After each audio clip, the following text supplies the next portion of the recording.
yung mga nagsasawa na sa bahay nila, kasi pag sa bahay nila sila kakain, nawawalan na sila ng gana. Kaya gusto nila bagong bahay na naman, kakainan nila. Ayan, nagdala sila ng kanya-kanya nilang pagkain. Nagdala silang kanin, nagdala silang ulam. Dito sila kakakain. Ayan. Nakipagsawa na sila sa bahay nila. Ayan. Gusto nga nila Okay. kumain sa labas? Sana Wala mo na. Sana doon kayo kumain, no, sa may kalsada. Gusto nyo sa labas para eh.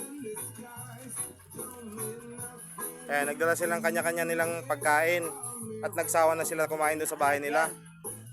Gusto nila ibang bahay naman. Oh, puta.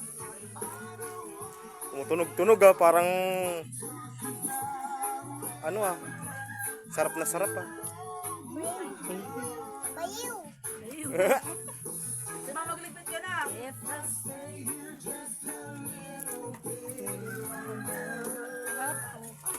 Wala na yata sunda. Wala na suda. Pangalan yan? Kasi, Deng! Deng, wala na suda! Deng! Wala na suda mo! Wala ka na suda!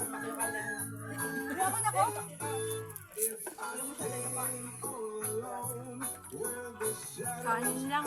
Ang daming ulam na rin yun.